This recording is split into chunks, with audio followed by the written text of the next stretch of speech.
Sa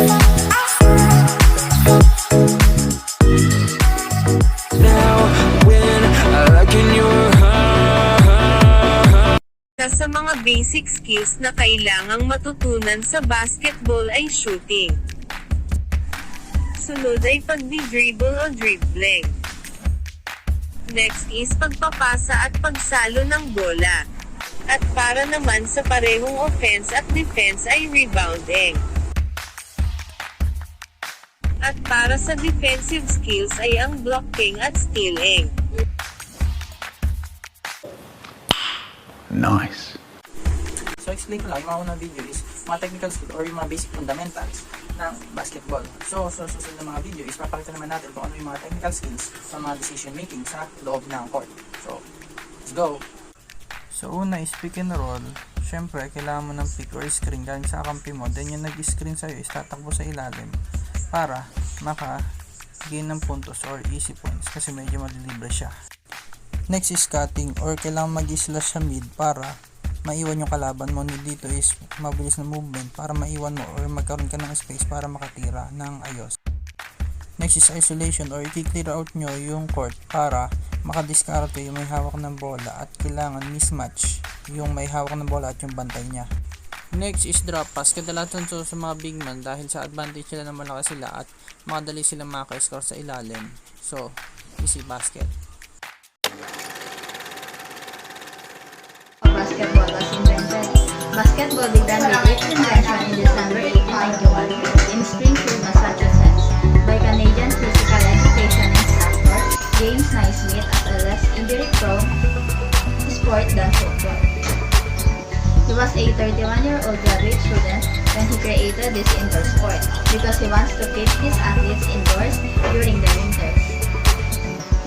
It consisted of beach basket and a soccer-style ball. He divided his class of 18 into 2 teams of 9 players and set about to teach them the basics of his new game.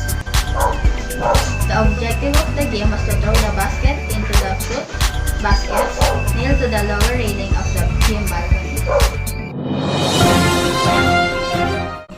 On January 15, 1892, Dr. James Naismith created 13 different rules so that each team could have an equal opportunity to win.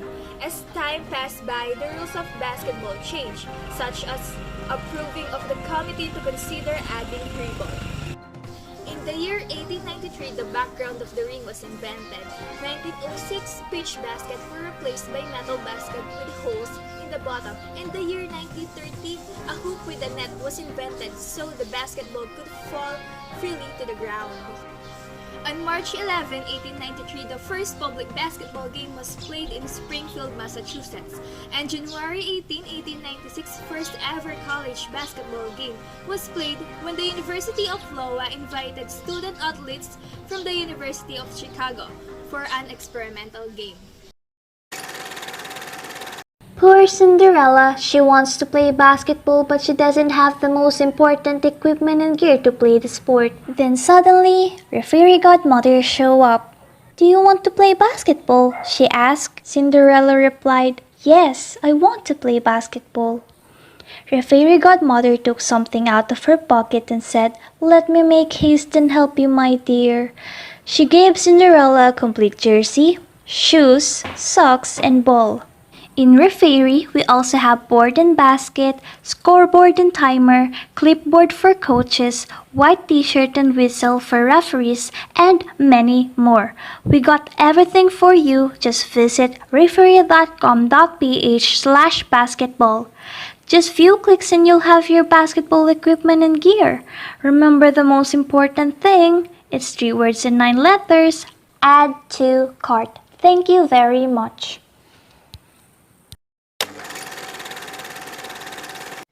After the game basketball, which consists of a pitch basket and a ball, was created, in 1982, James Naismith published the 13 original rules of basketball in the Triangle, a newspaper as a result of brainstorming new ideas. Naismith's original 1892 manuscript of the rules of basketball, worth $4.3 million in 2010, one of the most expensive manuscripts in existence, is publicly displayed at Allen Fieldhouse on the campus of the University of Kansas. Basketball is a game in which 5 players from each team play at the time of the basketball court. When you are a professional basketball player, you should be there at the exact time so that nothing will be problem anymore. Second rule. The aim of the player to score a basket by putting the ball inside the hoop elevated 10 feet above the ground. Third rule. The team with the ball in possession is the team on the offense, and the opposite one is the team on defense. Fourth rule. Once the offensive team has the ball, they have 24 seconds to shoot it toward the ball. If it fails to do so, the team on defense is awarded the ball. Basketball uses a countdown timer that provides a set amount of time such as 24 seconds, and that was the time limit of basketball. Fifth rule. There can be a total of 12 players on the team roster, but only 5 can play at a time. The 5 main players are the point guard, shooting guard, small forward, power forward, and center. Substitutions are unlimited in the game, but one substitution only is allowed when the game stopped. Sixth rule. The game of basketball consists of 4 quarters of 10 minutes each, and if scores are tied at the end of it, there is a 5 minute extension called overtime. Seventh rule. The scoring rules are simple. If you shoot from behind the arc, you will get 3 points, whereas shot from inside the arc receives 2 points. Also, each free throw is worth a single point. Eighth rule. A player on the court can be substituted from the players on the bench by the coach. A coach can make an unlimited number of substitutions.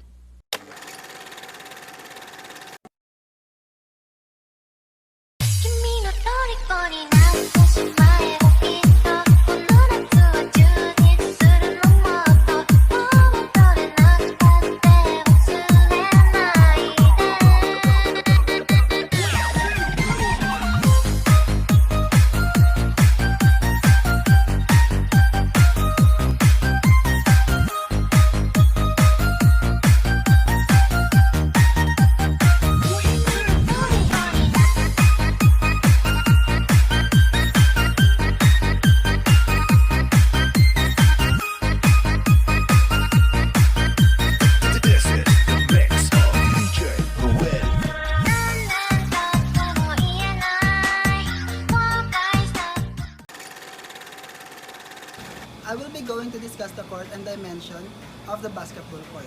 So what is dimension? Dimension is the measurable extent of some kind such as length, depth, or width. So sa standard size ng basketball court, it measures 28 meter long and 15 meter wide. Sa NBA court naman, merong 28.65 meter long and 15.24 meter wide. Sa FIBA naman, ay same lang din ang standard size ng basketball court na merong 28 meter long and 15 meter wide. So yung sideline, it refers to the outer edge of the court. Baseline and end line naman, it refers to the end of the court. So next naman is yung mid-court. Ito yung halfway mark on the court. Tapos yung center circle naman, it is used for opening tip-off. Next is 3-point line. It is the arc that mark a range from boundary from each hoop. So next is yung free throw line. Yung free throw line naman, ito nag-i-stand yung mga players upang makapag-shoot sila ng free throw. Then the next one is the free throw circle.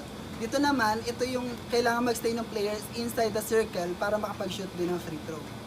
Basketball backboard and rim. So first is air ball. Next is bank shot. Next is behind the back dribble. Next is behind the leg dribble. Next is bounce pass. Next is a violation called carrying the ball. Next is catch and pace. Next is hook shot. And lastly is post up.